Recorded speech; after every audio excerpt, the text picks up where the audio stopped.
History is full of amazing stories and memorable people.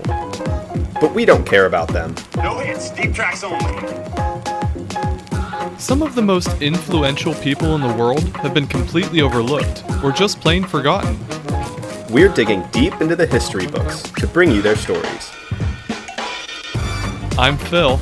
And I'm Matt. We're not historians. We're just two guys who enjoy a great story and plenty of laughs. This is History's B-Side.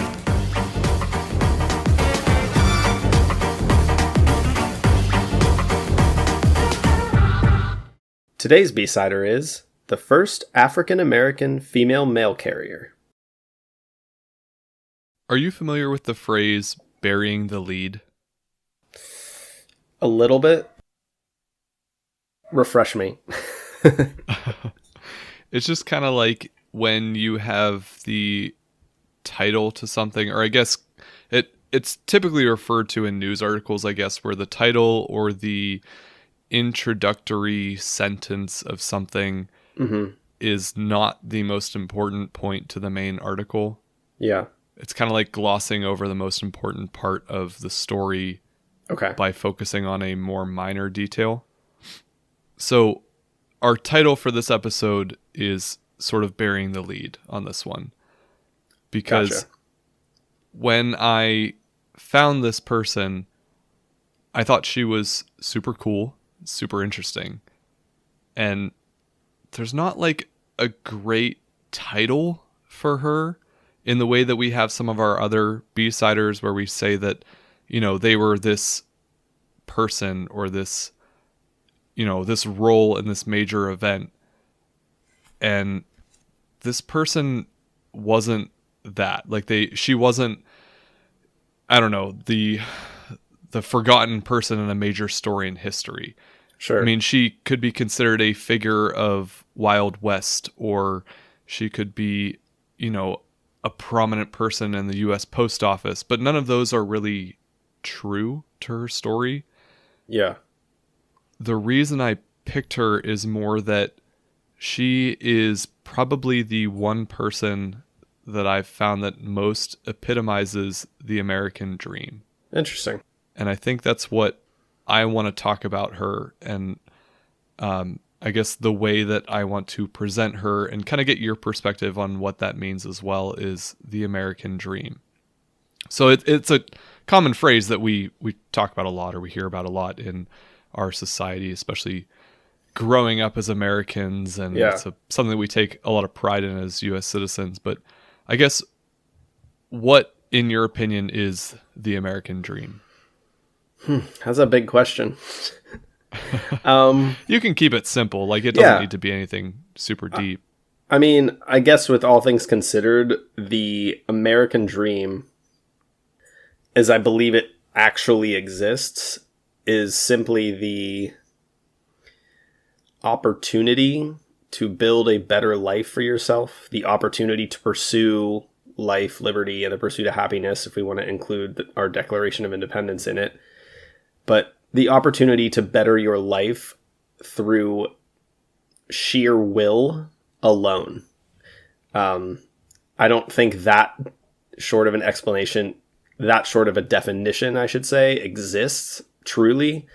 But in my head, in my mind, like, that's what I want the American dream to be, is that if you want to put the work in, if you want to work to better your life, you can, regardless of who you are. I actually think that's probably a different way of looking at it than maybe the average American would say. And maybe I don't have a good, you know, grasp on the pulse of the average American, but I've always thought of the American dream as being like, anyone can become a millionaire, or anyone can become president. And we try to pitch it as that the president is just a normal citizen who, you know, was picked to lead the country. But I mean, how many of those presidents have we had? You know, right. I mean, most of them are already millionaires before they enter office, or have a life in politics. Like, when you think about it, I mean, just in, I guess, semi-recent history, like, you would talk about, I don't know, Jimmy Carter was a peanut farmer, or Reagan wasn't a politician before he became president. And likewise, neither was Trump. But I don't think anyone would look at Trump and say that he was just a normal guy who became president. Or Ronald Reagan. I mean, he was already famous. And not that like the American dream means that you become president or that you become a millionaire. But I think your perspective of working for what you want is a much more achievable goal of the American dream as opposed to maybe how most people would view it. Sure. But I mean, putting it in your own personal perspective, like what does the American dream mean to you? How would Matt Melito achieve the American dream? And I guess I'll give maybe my answer first to, I don't know, help you ease into it. And I don't even fully know my answer, but I think a lot of it has to do with your priorities. Yeah. Like for me, I think there's a lot of different aspects to life. Maybe not even a lot, but like I have, I think, a personal life, a professional life, a spiritual life. So like I want to have good social relationships, but more than that, I want to have a good family foundation. I think I have a really good relationship with my wife. Someday we want to have kids, and we have a good home life already. And maybe on the professional side, I don't know what that is yet. I mean, I have a career started, but I don't know where that's going to lead me to and how I can achieve my dreams in that. And then on the spiritual side, like I want to be fulfilled in my faith or my religion. I think I've been pretty open on our podcast about the fact that I'm a Christian. I was born and raised a Christian, but what does that mean to me, and how can I achieve that and better my, my relationship with God as I view it? But all of that, I think, can be encompassed into achieving personal dreams and personal goals. And maybe that's what the American dream is to me, is accomplishing personal goals. So I guess what does that mean to you? How do you achieve your American dream? I mean, I guess I thought after reading your episode outline that about what that meant to me, and I think that's why I was able to come up with a pretty succinct definition that I gave. I think I end up back at economics as the sticking point, I think, for most people in achieving their goals, right? Like if you want to go join a church, if you want to be spiritually active, if you want to have a relationship, if you want to, be more healthy physically or mentally, right? Like you need to be able to afford those things. A gym membership is expensive. Therapy is expensive. Going on dates is expensive. Joining a church doesn't have to be, but can be expensive. I mean, you still have to be able to like get to the church, participate in religious activities, and not that they all require money, but like on some level, if you are completely broke, like truly you don't have any money for a long period of time, don't have any money coming in, that none of those things are really possible. There's government assistance, sure, but I guess I succinctly draw it almost always back to an economic sticking point where if you have the willpower and you have the desire to do something, the only next step that is the question mark is, can you afford to do it? And that for me, I guess, is where I draw that line. I don't know. I think to expand on it a bit more, I agree with you. It's to be able to live a life that you want to live, that you're proud of living, and that you enjoy living, regardless of what that means in terms of your hobbies or your career.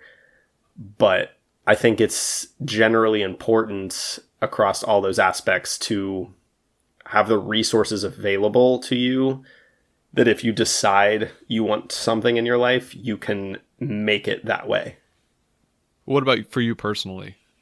For me personally, what does your American dream look like? That could be a whole episode.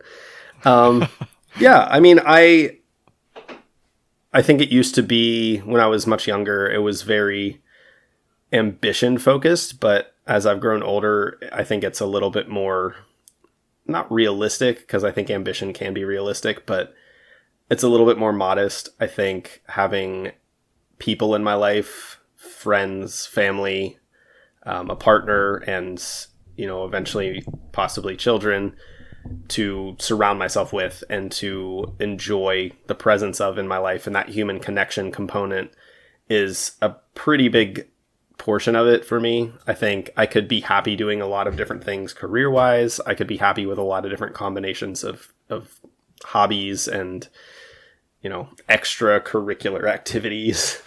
But the human component is pretty important to me. I think it's important in the career aspect to have a job that I'm proud of doing, that I get recognized for doing well, and that has an upward trajectory as far as wealth is concerned.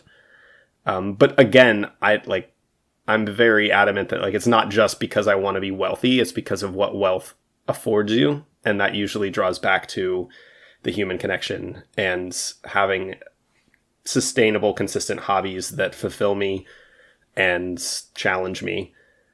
I agree with that. I mean, you talked a lot about economics and wealth. And I have always kind of felt that I don't necessarily feel that I need to be wealthy. I think that makes a lot of things easier for you, of course. Yeah. I don't know. I've never wanted to have the expensive car or even a huge fancy house. I mean, I would love to have a nice house, but I know having a nice house comes with a lot of other work and responsibilities, and I'm pretty content with the house that I have, at least at this point in my life. But I've always said that I wanted to be financially stable. I don't want to be in a point where I feel like I'm living paycheck to paycheck, or I'm not sure where my next meal is going to come from, or how I'm going to afford my bills or my, just my general living expenses, what I want to do in life. Very blessed that I can take vacations and go travel or go drive an hour and a half to Cleveland every weekend if I want to go do something. You know what I mean? Not that Cleveland is the ultimate vacation destination for most Americans, but it's a short drive for me to go do something fun and, spend a day with my wife. Well, and that's, I guess, why I focused in my answer on wealth and, personal economics, is because our society, for better or for worse, is based around money. That is, societally one of the paramount, points of value, units of value that we assign people and life and objects. But I agree with you that the expensive car and the expensive house aren't goals in and of themselves. They're just tools you can buy to use in your attempt to, I guess, experience happiness, experience joy and happiness and well-being and a sense of fulfillment in your life. And that's where I think a lot of people get stuck, where they're more focused on the wealth and the car and the house and the tools than they are with what those tools can get you. And that's where people get stuck in what people call the rat race, right? If you don't know why you want the nice car and why it's going to make you happy, then the second the nice car is just your car, you now want a nicer car. And so that's what I mean. I think you have, and I have certainly in my life tried to focus more on the more permanent sources of happiness and fulfillment as an end goal of my American dream. So I think we've kind of, talked at least around it, but the American dream, I think, can be defined differently by each person. Do you think that this overarching American dream is achievable by all people? Achievable? Possibly. Maybe. Equally achievable? No. That was going to be my next question, especially when you're talking about economics. Is it equally available to all people? Yeah.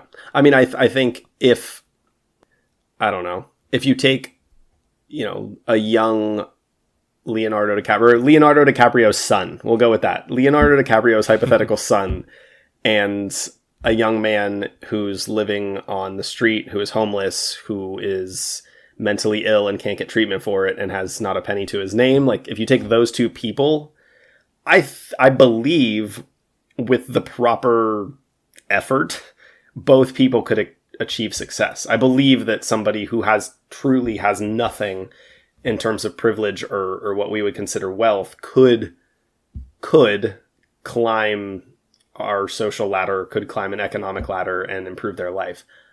I think it is obviously much easier for Leonardo DiCaprio's hypothetical son to do that than it would be somebody who was born into a family who experienced poverty, who didn't know where their next meal was coming from, who did live paycheck to paycheck or didn't have a paycheck at all. So I think it's possible for everybody. I don't think it's equitable and equally achievable for everybody. I actually do remember, and we I know we do this a lot where we reference other episodes of our podcast, but near the end of, I think it's episode 18, which is Abdel Rahman, we talk about whether or not he was destined for greatness or destined to be the leader of Al-Andalus. Yeah. Or the area where he kind of became this prince, or what was the title then? The emirate. Yeah. Anyway, I guess this kind of idea of predestination maybe isn't the right word for it, but just the fact that people who come from a position of wealth or really just fortunate birth are more suited to achieve a better opportunity for themselves than people who maybe aren't born into that. And kind of the common themes of this episode are going to center around, someone who may have been not afforded these opportunities because of her race or her gender or her circumstance of birth. And I guess, do you think that those are as big factors today as they would have been in 1860s? I certainly don't think they're as big of factors. I certainly still think they're factors. I think they're bigger factors than many people would like to believe at present times. But I would definitively say it's easier to move social classes or racial classes now. It's easier to circumvent the circumstance of your birth, to use your words, now than it would have been in 1850 in America. We've still got some ways to go, but it's improved. I think it really just does depend on your definition of achieving the American dream. And sure, I guess what that means, whether it's an economic standpoint or just overall well-being of your life situation. And I think that is just different for everyone. And I guess in having this conversation, I can't say that today's B-sider achieved the American dream. I think if we talk about it in this way, she's someone who maybe came closer than a lot of people do, at least from our past tense view of it. But probably the best way is to kind of get into it and, let our listeners decide. But just to get into, I guess, the more classic definition of the American dream, because I do want to talk about this, and we've been talking about it for, 15 minutes or so now, kind of explain where the term came from. The American dream as a term was first coined by an American writer and historian named James Truslow Adams. In his 1931 book, The Epic of America, he defined the American dream as, quote, that dream of a land in which life should be better and richer and fuller for everyone, with opportunity for each according to ability or achievement. He went on to clarify that, quote, it is not a dream of motor cars and high wages merely, but a dream of social order in which each man and each woman shall be able to attain to the fullest stature of which they are innately capable, and be recognized by others for what they are, regardless of the fortuitous circumstances of birth or position. So it is kind of, at least in his definition, I think fairly close to what you were saying, that it's not the fancy car or the nice house or necessarily having this wealth, but that those items are means to achieve your better position in life. Right. For a little more context, Adams wrote this book at a time when America was in the middle of an economic and political crisis, the Great Depression. But he was suggesting that Americans had been positioning material success over all other values. Essentially, that Americans were treating money as a value rather than as a means to produce this value. Well, I feel like that's kind of what we talked about a little bit, right? Yeah. It's not the goal, it's a tool. Yeah, for sure. So does his definition change anything on what you believe? Or, I mean, we're pretty much, I guess, on point with what he was saying there. Yeah, I agree with what he said. Yeah, I like his phrase innately capable. Like, that's kind of what I mean when I say it's if you have the willpower and desire, like if you are innately capable of achieving something, you can go do it. Yeah, I definitely agree with his definition. It's also important to note that even though Adams may have coined the term American Dream, this ethos of America being a land of opportunity where all men are created equal has existed since the Founding Fathers. Mm-hmm. And of course, it was referenced even in Martin Luther King's famous I Have a Dream speech when he said, "I still have a dream. It is a dream deeply rooted in the American dream. I have a dream that one day this nation will rise up and live out the true meaning of its creed. We hold these truths to be self-evident that all men are created equal." Yeah.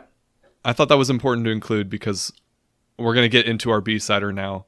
And she is someone who was born into slavery.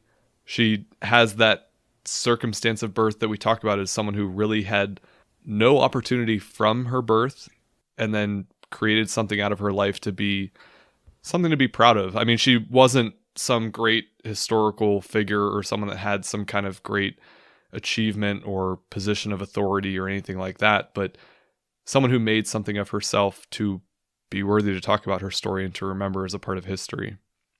So the woman we're talking about today is named Mary Fields. Like I said, she was born into slavery in Hickman County, Tennessee around the year of 1832. There's very little actually known about her young life or family. It's pretty typical of slaves to not have birth or family records. It's just kind of, we've talked about it a lot on our podcast. They were property. It really wasn't anything that you would keep track of what went on in a young slave's life. Yeah. Just for the record, we're going to say it. Slavery is bad. So following the Civil War, she was freed, and she eventually found work as a housekeeper aboard steamboats on the Mississippi River. And I want to take a sidebar here before we, really get into today's topic, because there was a big gap in my knowledge here that I came across when I was reading her story, and that is what happened to slaves following the Civil War. Suddenly you have this major point in American history when slavery is no more. And what happened? We just kind of threw the slaves off the plantations and left them to themselves. Yeah. So the major point in American history that we reference a lot is the Emancipation Proclamation. And we look at that and we say, this is when the slaves were freed. But the Emancipation Proclamation, which went into effect, was officially signed on January 1st, 1863 by Abraham Lincoln, actually only freed slaves in the Confederate States that were presently in rebellion against the United States. Lincoln viewed this action as a military plot to weaken the Confederate Army. It actually did not free any slaves in the Union states or any territories of the southern states that had been recaptured by the Union. Interesting. I didn't know that either. Yeah, it really, when we talk about the Civil War, and I'm sure we're going to have episodes on the Civil War in the future, but the Civil War was a war about slavery. There's no hiding that. There's no masking that. But the approach of the Union Army was never to have the Civil War to abolish slavery. The purpose of Abraham Lincoln engaging in the Civil War was only to keep the Union together. Obviously, the Confederate States seceded on the basis of states' rights, but that was centered around the issue of their ability to maintain slavery. America had been talking at this time about phasing slavery out of its, what was legally allowed. Yeah. But the Civil War did not happen because the Union wanted to immediately abolish slavery. It ended up being a byproduct of the Civil War. But it started with this Emancipation Proclamation, which really only happened because Lincoln was trying to weaken the Confederate Army by freeing those specific slaves. Interesting. To weaken their economy. Right. So slavery wasn't fully outlawed in the United States until the 13th Amendment was ratified on December 6th, 1865, following the Civil War. Freed slaves, of course, gained the rights of citizenship and equal protection under the Constitution, under the 14th Amendment, and the right to vote under the 15th Amendment. So, just to clarify, for almost 3 years, only slaves in the Confederacy were to be freed. while the Union maintained slavery until the 13th Amendment. I mean, that's a pretty surprising inconsistency, yeah? Yeah, and I mean, what's crazy about it is that because the Confederate States had seceded from the Union, the Emancipation Proclamation really did nothing. They weren't going to listen to Lincoln's policies anyway. Sure. So until they were, made to be a part of the Union again by the result of the Civil War, it really didn't free any slaves at all. And eventually, this 13th Amendment came into effect sort of as a result of the Civil War. It was, in a way, punishing the southern states by then forcing them to free their slaves, but it was a much quicker process than it was ever intended to be. Slavery was supposed to be gradually phased out as more states joined the Union, but because of the Civil War, it led to an outright abolishment of slavery. And while this all sounds wonderful and great for these new quote-unquote African Americans finally becoming citizens, the realities of the implications were actually pretty dark. According to Connecticut College historian and author of the book Sick from Freedom, Jim Downs, many of these newly freed slaves simply had nowhere to go. He estimates that as many as a quarter of the slaves freed between 1862 and 1870 died or suffered from cholera, smallpox, or starvation. He called it, quote, the largest biological crisis of the 19th century. Wow. Unfortunately, this crisis wasn't examined or aided by either side of the slavery debate at the time, or really since. Southern states simply didn't care about their former slaves, and Northern abolitionists feared that recognizing the disaster would prove their critics right, that slaves were not able to exist on their own. I was actually just about to ask if people use this as justification for the, enslaved people are better off for it argument. Yeah, I mean, it's true. And this is literally the circumstance of birth that we talk about, that these people, you would think that as American citizens, they're entitled to this American dream, the opportunity to better themselves just by their sheer will and desire to work for it. Yeah. But if they're not given the opportunity to work for it, how are you supposed to achieve this American dream? Basically, this forced a lot of former slaves to end up in what were essentially refugee camps. These were set up near former Union Army bases and had unsanitary conditions and low food supplies, which led to a lot of the sickness and death from these former slaves that we talked about just a little bit ago. Some of them returned to work for the families that once owned them simply as a way to survive. And those who went on to find work elsewhere would be faced with racism in the form of harsh societal prejudices and legal barriers designed to prevent these new citizens from fully acclimating to the established white America. I mean, all of this, I guess like maybe the past 5 to 10 minutes of what we've learned so far kind of has me thinking like Lincoln is commonly labeled as the best of our presidents when it comes to racial history, especially. Does all of this information change your opinion on that? I mean, it certainly changes mine, even despite the consideration that he was dead before much of these policies were put into place. But the whole Emancipation Proclamation thing definitely shifted my opinion.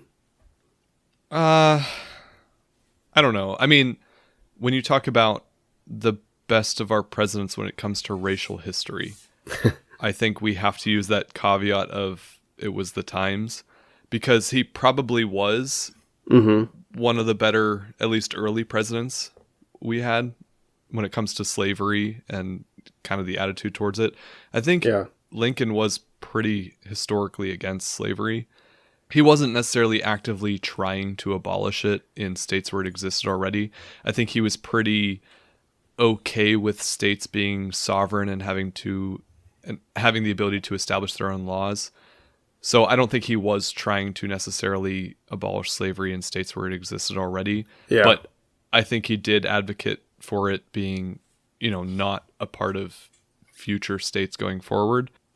I think his heart was in the right place, I want to say, when it came to the Emancipation Proclamation. But ultimately, it was a military tactic. It wasn't actively trying to abolish slavery. Right. And I believe he did advocate for the eventual abolishment through the 13th Amendment. Obviously, that wasn't ratified until after his death, but he helped to reorganize the Republican Party to eventually establish this amendment that would abolish slavery overall. Yeah. So, I don't know. I mean, nothing in history is as great and beautiful as we, sometimes learn about it in elementary school, but he probably was one of the better presidents at the time for making these progressive strides. Yeah. I mean, either way, I guess for me at least, it certainly proves that simply existing as an American citizen didn't and doesn't guarantee access to the American dream. And that you have to start with at least some resources or privilege to climb. Would you agree with that? I mean, in the situation of the newly freed enslaved people, they didn't have anything. They didn't have a resume. They didn't have connections. They didn't have wealth built out, and were kind of just left to their own devices to struggle. I mean, would you agree with that assessment? Yeah, I agree with you for the most part. I don't know. The true patriotic American in me wants to say that everyone has access to the American dream. Yeah. Just not, equal access. I don't know. I 100% agree that your circumstance of birth is very applicable as far as, how equal your opportunity is to this American dream. Mm-hmm. Even today, there's people that are born into poverty that are never going to have the same opportunity that you or I have, or that people born into wealth have. Sure. And it's a much more stark contrast from someone who was born essentially not a citizen, born as property, born as basically not a human, to then become a citizen and to expect them to be able to have that same opportunity. It just wasn't going to happen. It wasn't the case. Fortunately, we're going to get into talking about someone who, through her connections or her own sheer ability to be herself, was able to achieve this. So I think that she's a great example of someone who, through sheer will and desire, achieved the American dream. But we'll talk about that a lot more as we get into this episode. Until then, we're going to take a quick break, and then we'll get back into her story. We'll be right back.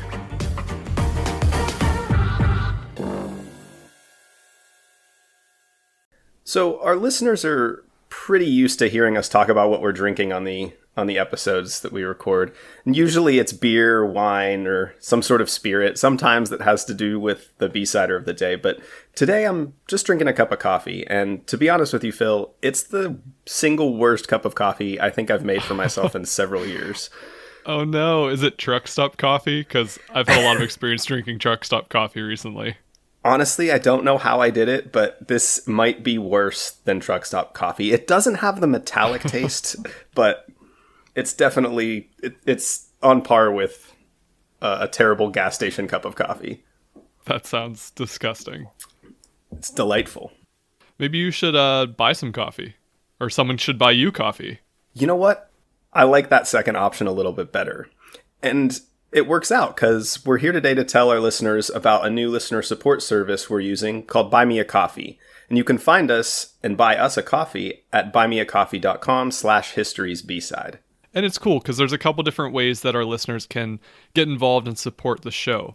Number one, you could just donate to the show by clicking Buy Them a Coffee. 2, you can join as a member with levels starting at $5 per month. A few of the membership perks include monthly bonus episode titled History's B-Side Battles, in which we debate to see which B-sider would come on top in a battle royale to the death. You also get access to our future episode queue, discounts on extras on our online shop, and History's B-Side gifts and swag. And those extras, like you mentioned, include things like choosing topics for future episodes. You can buy custom postcard sets or stickers, and we even have some things like coffee mugs or some future merch that we're going to add on there as we go. And you obviously don't have to be a member to get those things, but if you are a member, you get a discount on them, and it's actually a much better deal, 25 to 50% off what you would if you weren't a member. It's a great way for our listeners to support us in a more casual way and make sure that we're not recording while drinking terrible cups of coffee like the one I have in my hand right now. The website again is buymeacoffee.com/historiesbside. We so appreciate your support. It's what helps us continue to put these episodes on every single week and continue our research and make sure you're learning about all the cool people from history that we sometimes forget. With that said, let's get back to today's B-sider.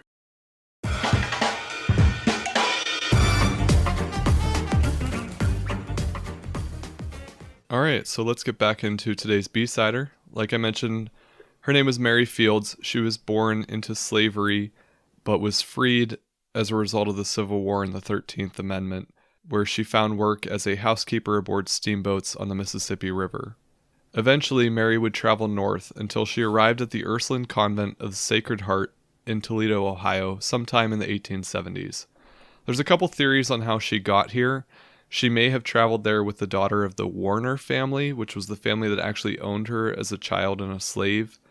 Others suggest that she befriended a woman who was heading there to become a nun, or that one of the men she worked for as a housekeeper had a sister who was the mother superior of this convent. This, to me, seems like the most likely scenario, because, as we'll see, Mary had a very close relationship to Mother Amadeus Dunn, who was the mother superior of the Ursuline Convent of the Sacred Heart in Toledo. Regardless of how she got there, Mary Fields did not fit the calm and serene nature of this convent. She was 6 feet tall, she weighed 200 pounds, and she was known for her affinity to drink, smoke, and curse. She was not a nun. Clearly. Instead, she wore men's clothes and handled a lot of the more typically men's work, such as the groundskeeping, among other things such as laundry and keeping track of some of the duties around the living quarters. Some of the nuns here struggled with her signature bad temper. Even one was quoted as saying, "God help anyone who walked on the lawn after Mary had cut it." And despite the challenging relationship with some of the nuns, Mary did form, like I said, a very close bond with Mother Amadeus. I'm honestly surprised the convent allowed this behavior from a previously enslaved woman, given how prevalent racism and racist policies were at this time. Do you think that, I don't know, them being nuns accounts for their more accepting nature? I mean, because this behavior would have been taboo for a white woman of the time, let alone... I mean, this is speculation because I didn't really read anything about their specific attitudes toward her, other than the fact that, you know, Mother Amadeus had a close relationship with her and some of the nuns did not. I would like to say that because they were, you know, Catholic nuns, that they were maybe a bit more loving and accepting of some different behaviors and attitudes. I wouldn't be surprised if there was a bit of like maybe some prejudice undertones in the fact that they were accepting of certain behavior of her that they wouldn't have been of a white woman. Sure. But there's also the fact that it's just, you know, it's Ohio, like northern Ohio. It's not a southern state, so they probably have more progressive attitudes anyway. Right. But I don't know. Like I said, that's just speculation. I don't exactly know why they would have treated her a little bit better than maybe some other places would have. Yeah. So in 1884, Mother Amadeus was sent to the Montana Territory for missionary work. This was before Montana was a state. She went to the St. Peter's Mission near Cascade, Montana, where they were establishing a school for Native American girls from the Blackfeet tribe. By 1885, Mother Amadeus fell ill with pneumonia and sent for Mary to come and help nurse her back to health. So Mary relocated to Montana, and after Mother Amadeus's health had been restored, she stayed and continued to work at the mission there. She kept a lot of the same duties that she was doing back in Toledo, which included maintenance, repairs, and laundry. She also fed the 150 staff and students at the mission through hunting and gardening. And she coordinated the delivery of supplies to the relatively isolated mission. She lived at the mission with the staff, but it's believed that she had no official contract with the mission and was not paid for her work. This was likely by choice. It allowed her to come and go as she pleased and to take additional jobs outside of the mission. And although she was well liked by the nuns and the staff of the convent, she fit in better with the men in the small town of Cascade. She was often found at the saloons, drinking and smoking with the men. I mean, I don't even need a response to this, I guess, but I just want to say, like, again, I'm surprised that a woman, no less a woman of color, was accepted into the male saloon culture so easily. I will say that this is sort of a typical Wild West type time. Like it's a Wild West town, and it sort of fits in with that story, although it's not really like what you would think of as a typical Wild West story. But this being a new territory and not even really an established state, these are people that think back to our Jim Bridger episode where people, were traveling to these areas from more established cultures. So they probably had different attitudes towards different types of people. So they were maybe a little bit more accepting of whoever happened to be there, whoever made the journey out there, rather than, it's a black person who moved into our town that we're so used to. Like, it's still a relatively new area, so they're kind of just accepting of anyone that comes out there. I'm not saying she never faced any kind of, racial aggression for who she was, but they might have been a little bit more accepting than had she moved into, I don't know, Birmingham, Alabama. Yeah. Wow, weird that we both went there, right?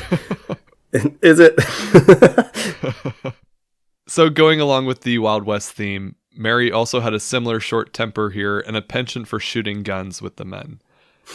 These specific qualities led to an incident where Mary and a male janitor from the mission got into an argument where they both drew guns and pointed them at each other. Wow. And although neither actually fired a shot, this event caught the attention of the mission's bishop, who was unhappy with Mary's behavior. He dismissed her from her work at the mission, although she would maintain a good relationship with the nuns who lived there. Mary relocated to living in Cascade, where she continued to resist gender and racial stereotypes. She was the only African American person living in Cascade from 1886 to 1914. Wow. And typically, while black women would end up working as domestic servants for white families, she instead attempted to open a tavern. Her business unfortunately failed after about 10 months because she was too generous and wouldn't charge people who couldn't afford to pay for their meals. So she then started her own home laundry business and would occasionally work other odd jobs. In doing this, she built strong relationships with the people of the community. In 1895, and now in her 60s, Mary acquired a contract as a star route carrier for the United States Post Office Department. And I'm going to get into a real brief history here about the post office, because when I picked this topic, I was like, we're talking about the post office. We have to do the entire intro about the post office, because you and I like the post office, right? We want to support the post office. No. Did you vote through the post office this year? No? You didn't vote by mail?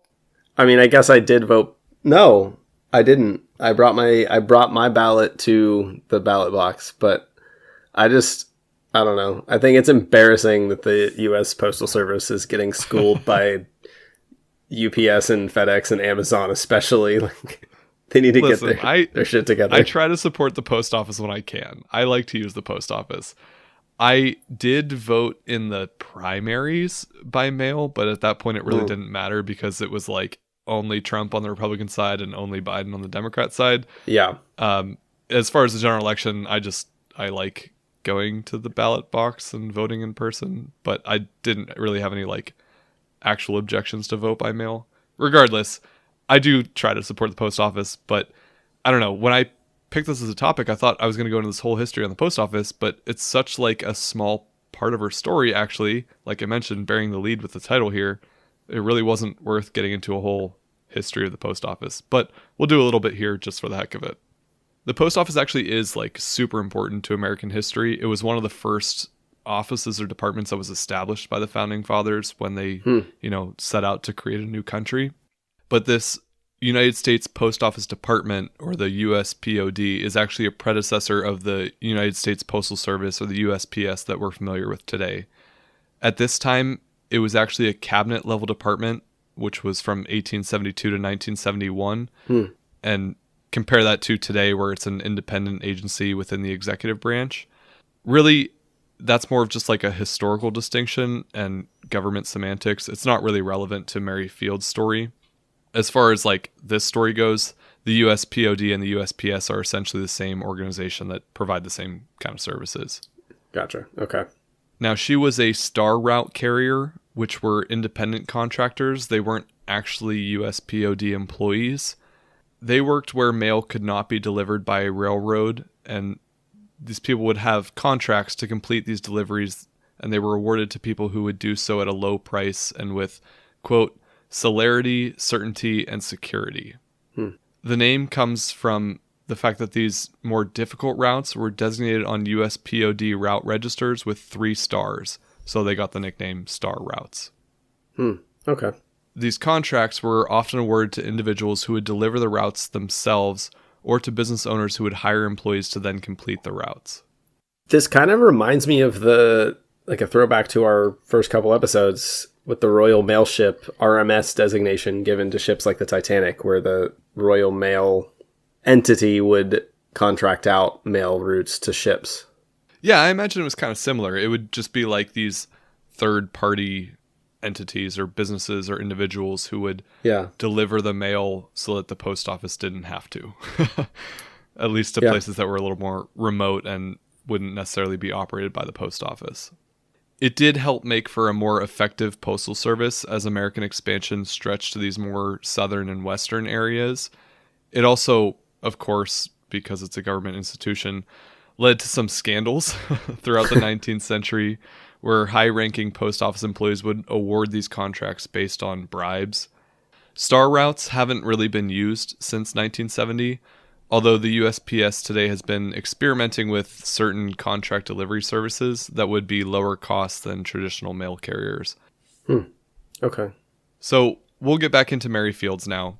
With the help of the nuns at St. Peter's, she received a 4-year contract to deliver the mail along the route between Cascade and the St. Peter's Mission.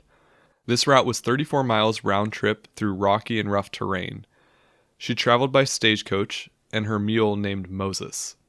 The stagecoach was actually donated to her by Mother Amadeus, and it earned her the nickname Stagecoach Mary. Unless, of course, the snow was too deep to drive the stagecoach, in which case she delivered the route on foot wearing snowshoes. That's a long way to walk in snowshoes. Especially for a 60-year-old woman. That's a long way to walk in, I don't know, Asics. Let alone the snowshoes. It was also her job to protect the mail from thieves, which was common at the time, and wolves, because it's rural Montana. So for this reason, she kept a rifle in her stagecoach and a .38 Smith & Wesson revolver under her apron at all times. Damn. Her size and her, attitude and demeanor also helped scare some people away. Yeah, like you said, it was impressive that she was able to do all of this in her 60s. She's a formidable woman. Yeah. In 1899, her contract was renewed for another 4 years, and she never missed a day of delivering mail for those 8 years. She retired in 1903 due to her age, understandably, but she was the first African-American woman and only the second woman in the United States to receive a Star Route contract. After retiring from her postal route, Mary re-established her laundry business and babysat local children. She was loved by locals, especially for her generosity and kindness to children. She often ate for free at restaurants. In 1907, when the state of Montana passed a law banning women from entering saloons, the mayor of Cascade granted Mary an exemption. Oh, wow. And when her home caught fire in 1912, it was rebuilt by local friends and supporters. And just as a fun bit of whimsy, she became a bit of a local celebrity later in life and served as the mascot for the town's baseball team, where she would give handmade bouquets of flowers to the players after every game. When Mary died on December 5th, 1914, the townspeople raised money to have her buried in a cemetery on her postal route between Cascade and St. Peter's. Her funeral was one of the most attended in the town's history. In a 1959 article for Ebony magazine, actor Gary Cooper described Fields by saying, quote, "Born a slave somewhere in Tennessee, Mary lived to become one of the freest souls ever to draw a breath or a .38. This is amazing. I love that quote. Mary will appear as a character in a Netflix American Western film titled The Harder They Fall, which will be released in November of 2021, and she'll be portrayed by actress Zazie Bates. We'll have to look out for that. Yeah, for sure. She's also, when researching your quiz questions, she's also featured, I can't remember the actress's name, but she's featured in the series Hell on Wheels, too, for about 5 episodes. Oh, I haven't seen that. I mean, it's about the railroad in the Wild West. So, okay. I guess it makes sense that she would be a character portrayed in it. But. Well, you can kind of see why I don't know, why she stuck out to me, especially as someone who achieved this American dream. I don't think that her life necessarily turned into anything spectacular or that she had any kind of amazing wealth or riches or really any kind of like economic benefit that we talk about. She just went from being someone born into slavery, didn't even have a childhood of record, to finding work and traveling and getting to a point where she not only was busy and active throughout her life, but she became this town celebrity, like this town mascot even. She was beloved by the people in her community simply because she was this hardworking character that people could get along with and could rely on, and she was simply just a member of her community. Yeah, I agree. I mean, we're talking about somebody who did start off with what we would consider to be nothing. Realistically, virtually nothing, and not having those privileges that we talked about, and was able to leverage just her. It kind of goes back to the original definition where your innate talents, your innate abilities are used to the best of their function to improve your life. And I think she does epitomize that. Yeah. I mean, she's really just kind of this unique character in history. She's not anyone that, is going to be in a history book somewhere. She wasn't, I don't know, the most notable even postal delivery person in history, let alone, I don't know, in the realms of presidents or leaders or anything like that. But she's just someone who, I don't know, her story sticks out to me as being fascinating and incredible, and someone I wanted to do an episode on. Yeah, totally. I wanted to end with a poem that she, I guess, was known for reciting about herself. And I don't know how many times she said this. It's probably just once, if at all, or maybe it's just legend. But it felt important to me. I mean, I think it was just very introspective in a way that she maybe described herself that was important to her, and to, be true to who you are and how you represent yourself. And I thought that was important. So I'm going to recite this poem on behalf of Mary Fields, even though I'm certainly not her. So she described herself through this, saying, "I am Mary Fields. People call me Black Mary. People call me Stagecoach Mary. I live in Cascade, Tennessee. I am 6 feet tall. I weigh over 200 pounds. A woman of the 19th century. I do bold and exciting things. I wear pants. I smoke a big black cigar. I drink whiskey. I carry a pistol. I love adventure. I travel the country, driving a stagecoach, delivering the mail to distant towns. Strong, I fight through rainstorms.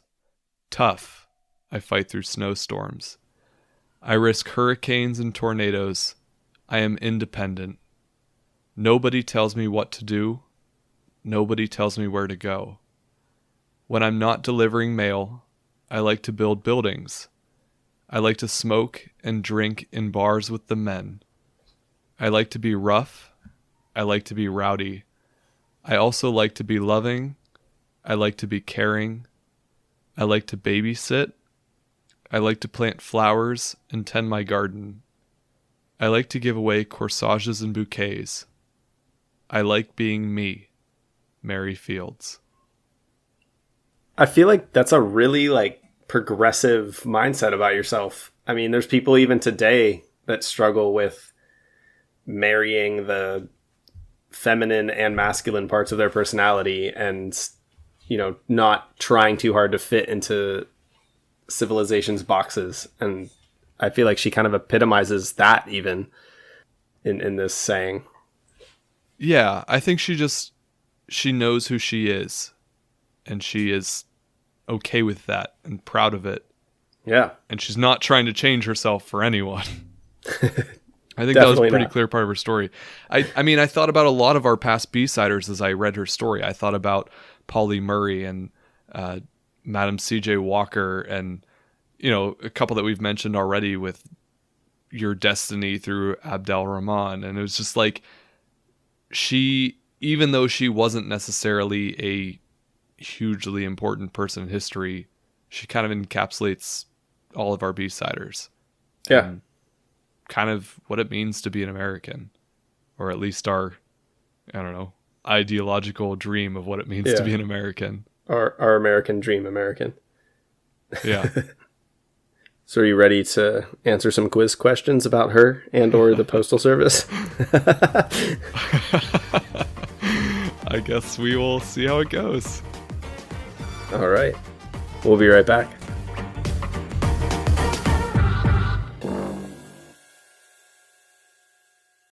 When we decided to make a podcast, the first thing we did was download Anchor. Because we have no money, and Anchor is free. You can also record and edit your podcast right from your phone or a computer. Then, it only takes one click to share your podcast to Spotify, Apple Podcasts, and more. And because we have no money, Anchor helps pair us with advertisers and lets our listeners support the History's B-Side podcast directly on our page. If you've got an idea for your own podcast, download the free Anchor app or go to anchor.fm to get started.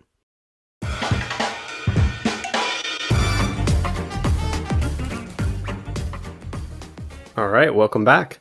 As I'm sure you know by this point, but if this is your first episode, welcome to History's B-Side. And what an episode to start on if this is your first one. I know, right? I hope this is your first episode.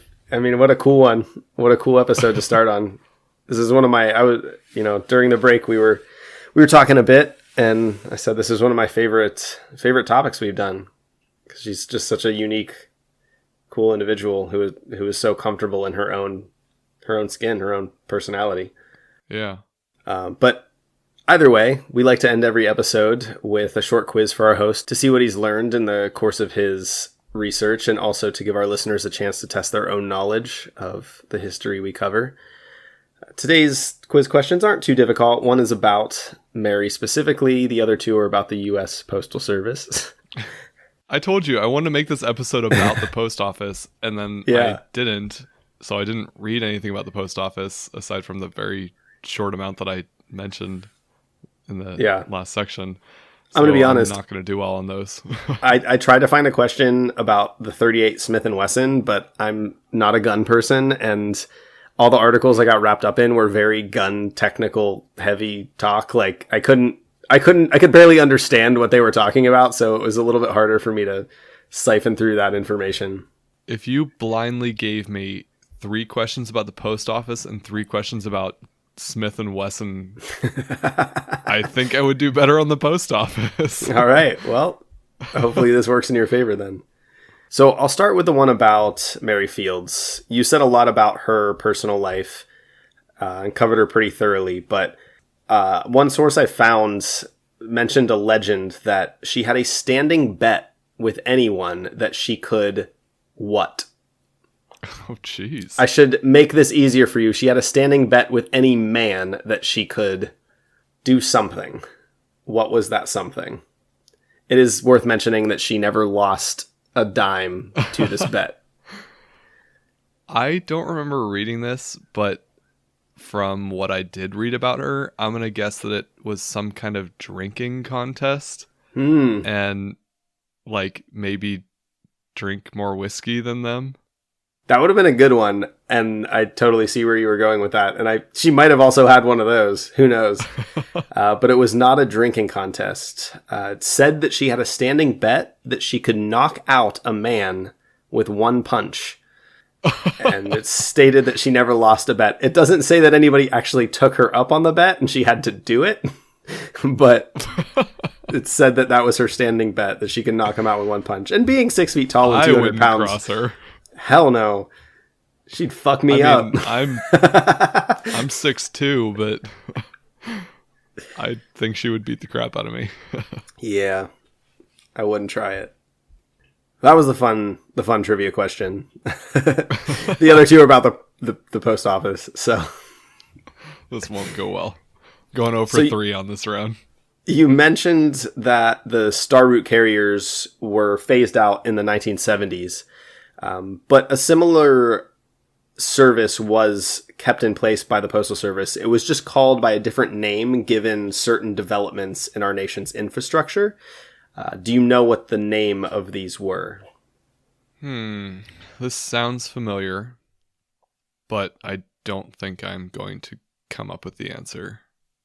So they were actually called highway contract routes, and they came about because of the introduction of highway systems in the United States. So once highways took over for railroads as the main method of transportation, the U.S. Postal Service began using highway carriers instead of railroads or stagecoaches or whatever it may be. So now they use, even to today, they use mainly commercial trucking as contractors for these highway routes. And that would be a lot of delivering the mail sort of from, not to doors, but from point to point. Yeah.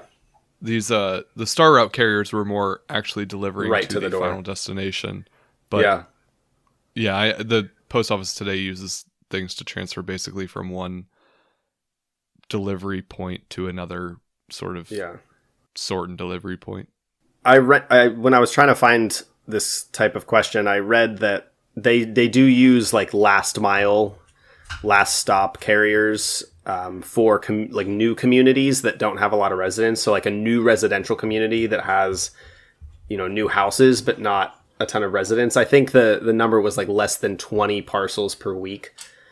Or that was kind of what I was talking about at the end, where they're looking for some more cost-effective contract delivery options.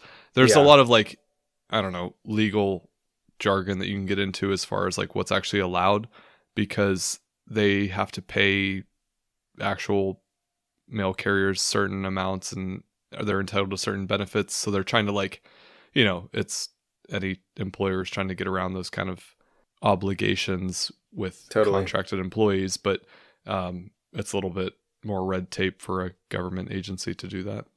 Yeah. No, absolutely. All right. Now for your last question. A little bit more interesting Postal Service question, I think.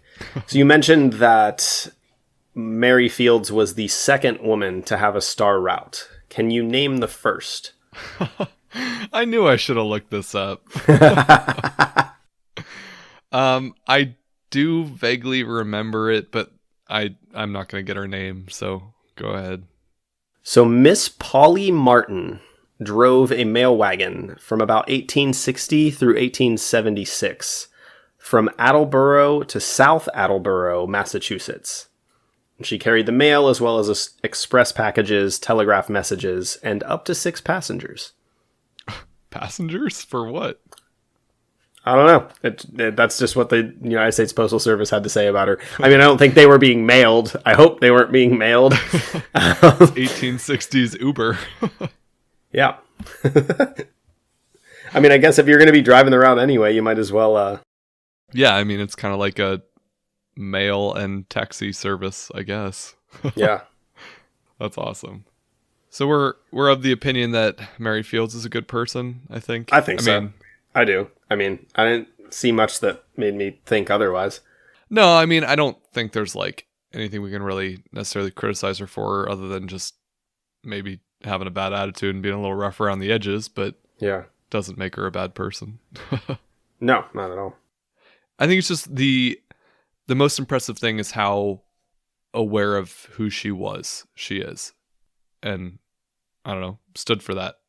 Yeah, no, I agree. I think everything else aside, even today, like having that kind of confidence in the uniqueness of one's personality is pretty rare. So to be that way at a time where, women and especially people of color and women of color were so thoroughly oppressed socially and politically and economically, to be that brazen and confident in oneself at that time is even, I mean, the impressiveness of it is elevated. Yeah. Just an interesting person. Totally. Glad I found that story. Yeah, great topic. I'm rooting for her during our monthly bonus episode this month. Yeah, I think between being a tough chick and able to handle a gun, she's going to be a formidable opponent in history's B-side battles. Which we can, explain to people. Our monthly bonus episode, if you would like to listen to them, it's available at buymeacoffee.com/historiesbside. We take every month the 4 or 5 people that we talked about that month and give them kind of random funny attributes from our favorite card game, Super Fight, and we just discuss who would win in a hand-to-hand combat or some type of battle. Yeah. And again, if you want to listen to that, you just have to join as a member on buymeacoffee.com/historiesbside. Starts at $5 a month. You get the monthly bonus episode as well as some other great perks. And on that note, if you want to, feel free to reach out to us. You can send us an email, historiesbside@gmail.com, or follow us on social media at historiesbside on Facebook, Twitter, Instagram, and YouTube. Thanks for listening. We'll see you next week.